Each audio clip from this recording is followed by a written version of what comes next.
আজকে তোমাদের সাথে কথা বলবো সেকেন্ড টাইম প্রস্তুতি নিয়ে। তোমরা আমাকে বারংবার নক দিয়ে বলছো ভাইয়া সেকেন্ড টাইম প্রস্তুতি কিভাবে শুরু করব, সেটি নিয়ে একটা ভিডিও করেন। তো আজকে সেটি নিয়ে আলোচনা করব। আজকের ভিডিওটি খুব গুরুত্বপূর্ণ, ভিডিওটি স্কিপ না করে শুরু থেকে শেষ পর্যন্ত দেখবে। আজকে তোমাদের জন্য রোড ম্যাপ করে দিবে, সেই রোড ম্যাপটা তোমাকে মনে রাখতে হবে, না হলে তুমি সেকেন্ড টাইমে ভালো করতে পারবে না। দেখো এইখানে আমি একটা রোড ম্যাপ দিয়েছি।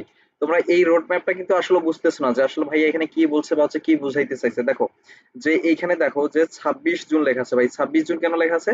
26 জুন থেকে এইচএসসি পরীক্ষা শুরু হয়েছে, ঠিক আছে? এখন তুমি জুলাইয়ের আজকে 6 তারিখে এসেও চিন্তা করতেছো যে তুমি আসলে সেকেন্ড টাইম দিবে কিনা বা হচ্ছে সেকেন্ড টাইম শুরু করবে কিনা বা সেকেন্ড টাইম প্রস্তুতি কিভাবে শুরু করবে সেটি নিয়ে এখনো চিন্তা করতেছো। কিন্তু তোমার 26 জুন কি এইচএসসি পরীক্ষা শুরু হয়েছে। তো এখন হচ্ছে এইচএসসি পরীক্ষা শুরু হয়েছে মানে তোমার অ্যাডমিশনের ঘন্টা বেজে গেছে, এখনো তুমি স্থির করতে পারো নাই যে তুমি সেকেন্ড টাইম দিবা কিনা কিংবা হচ্ছে প্রস্তুতি কিভাবে শুরু করবে। বা অনেকেই চিন্তা করতেছো যে গুচ্ছর মেরিট গুলা দেখ বা হচ্ছে এর ভিতর যদি আমি কোনো বিশ্ববিদ্যালয়ে একটা সাবজেক্ট পেয়ে যাই যাদের পজিশন একটু দূরে, তারা এই চিন্তা ভাবনা গুলো করতেছো যে আসলে আমি যদি শেষ পর্যন্ত কোনো বিশ্ববিদ্যালয়ের সাবজেক্ট পেয়ে যাই তাহলে ভর্তি হয়ে যাবো। শেষ পর্যন্ত তুমি যদি কোনো বিশ্ববিদ্যালয়ের সাবজেক্ট পেয়ে যাও এটা তোমার জন্য বেটার অপশন, তুমি ভর্তি হতে পারো। কিন্তু তোমার যেহেতু পজিশন একটু দূরে, সেক্ষেত্রে তুমি যে কাজটা করতে পারো, এখন থেকে তোমার অ্যাডমিশন প্রস্তুতিটা সেকেন্ড টাইম প্রস্তুতিটা শুরু করে দাও ভাইয়া। কারণ দেখো এইচএসসি পরীক্ষা শুরু হয়েছে মানে অ্যাডমিশনের ঘন্টা কিন্তু শুরু হয়ে গেছে বা অ্যাডমিশনের ঘন্টা বেজে গেছে। তো এখন যদি তুমি চুপচাপ বসে থাকো, শুরু করব ভাবছো বা হচ্ছে করব করব করে যদি দিন কাটাও, তো তাহলে দিন শেষে কিন্তু তুমি সেকেন্ড টাইমে কিন্তু পিছিয়ে পড়বে। দেখো এইখানে 6 আগস্ট কিন্তু এইচএসসি পরীক্ষার প্র্যাকটিক্যাল সহ শেষ।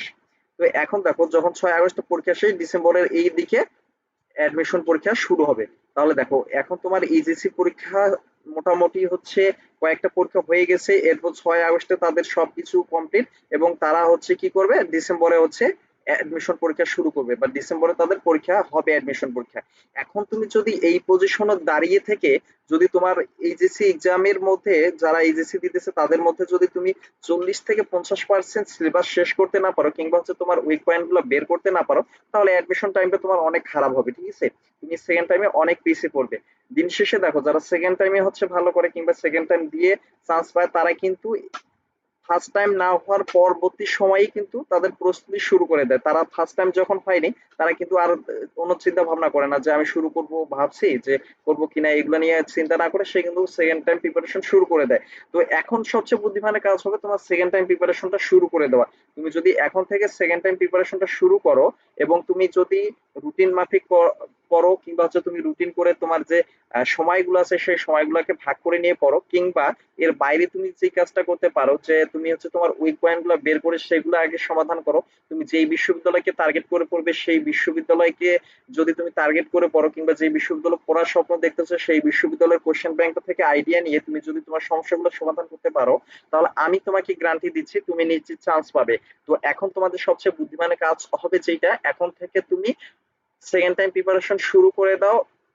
যদি তোমার কোনো বিশ্ববিদ্যালয়ের সাবজেক্ট আসে কিংবা মন মতো সাবজেক্ট পাও তাহলে সেখানে ভর্তি হয়ে যাও। যদি তুমি না পাও তাহলে তুমি এখন থেকেই প্রিপারেশন শুরু করো এবং তোমার জন্য অনেক ভালো হবে। আজকের ভিডিওটি এই পর্যন্ত। পরবর্তী সেকেন্ড টাইম ভিডিওর আপডেট পেতে আমাদের পেজটি ফলো দিয়ে রাখো। আমাদের পেজের নাম বিশ্ববিদ্যালয় ভর্তি গাইডলাইন ইওর মেন্টর এবং আমাদের ইউটিউব চ্যানেলের নাম এইচএসসি টু অ্যাডমিশন। তোমরা যারা ইউটিউব চ্যানেল থেকে ভিডিওটি দেখতেছো আমাদের ইউটিউব চ্যানেলটি সাবস্ক্রাইব করে রাখতে পারো। তোমরা সবাই ভালো থেকো, সুস্থ থেকো। পরবর্তী নতুন আপডেট পেতে আমাদের সাথেই থেকো।